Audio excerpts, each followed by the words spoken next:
Hey, Eric, thanks for taking the time.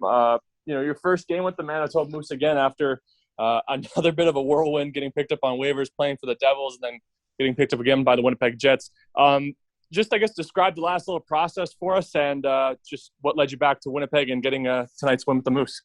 Yeah, it's been a bit of a whirlwind the last last couple months. Going to New Jersey was a lot of fun. I got to play the NHL game, which is always great. And then kind of had a 2-week quarantine there because of the COVID shutdown. So I wasn't on the ice for 2 weeks. Then pretty much the day after we got off, then it was claimed off waivers by Winnipeg again. So I had to do another 2-week quarantine. So that was pretty much 4 weeks without skating, which is always hard to do during the middle of the season. So it's kind of was nice to get back in the groove of it. And I tried to get as many skates as I could before I got the game in. And then just this game, I guess, how did you like the way you played in this game this afternoon? Like we just said, a lot of downtime just because of the quarantining and the protocols and stuff like that. But just to finally get back in a game, what did that mean to you and just what did you think about your performance? Yeah, it was fun to get back on the ice for sure, get back on the saddle and get play a game. But it felt pretty good. I mean, I felt a little rusty, a little behind the play a couple times, but I thought the guys did a great job in front of me. I mean, not a lot of shots, but they definitely did a really good job in front of me. But it was just nice to get back out there and feel some pucks and go from there. You also, of course, tied a franchise record, 84 wins now, along with Corey Schneider atop that list. What's that mean to you to be among such, I guess, historic company with the Manitoba Moose?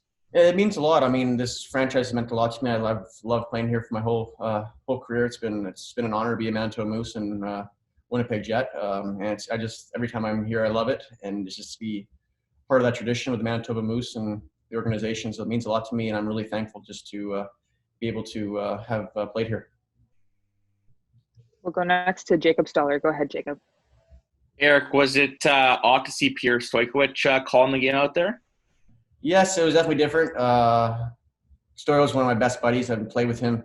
I mean, I've been with him for a long time. We got called up together in St. John's. What would that have been? It would have been not the year they went to the finals, but the year after when my national year I was with him in St. John's, and all the way through in Manitoba I was with him. And once again, I'm on the ice with him again. So it's kind of gone full circle. What have your observations been of this team since joining?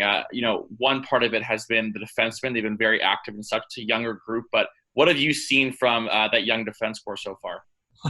I've only been here for a week. I haven't seen too much. But from what I've seen, I can see they're a good team. I actually really haven't even practiced with the team yet, just with the way it worked out. So I haven't really seen a ton. I can't really comment on that. I just know they were awesome tonight, and they were really fast and moving the puck well tonight. And that's all I really can tell you, that they look really, really, really good tonight.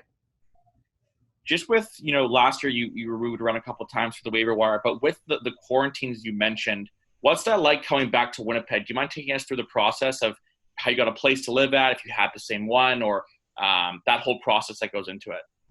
It's a process. I mean, so going to New Jersey, I was in New Jersey. Then I was in a hotel in New Jersey with my girlfriend and my dog. Which is not always that fun because, I mean, you got a big dog and a girlfriend and small space. It's not the most ideal situation. And then you get claimed off waivers again to come back here. So it's kind of weird because I had the 2-week quarantine for New Jersey because of the COVID. And my girlfriend got COVID, so I was a close contact quarantine for 7 days. So I had that thrown in there. So I really hadn't skated at all for a while. And then they get claimed back here. You get a flight, my dog, my girlfriend, get back here, move into the place we originally rented for the season because I just thought I was going to be here for the year. It's just what the plan was. I was going to be here. So I still had my place here, thankfully. Then we had the 2-week quarantine here where it was very boring. We watched a lot of movies and did a lot of home workouts and sat around a lot. But, I mean, it is what it is. And then I had a good week of practice and got into a game.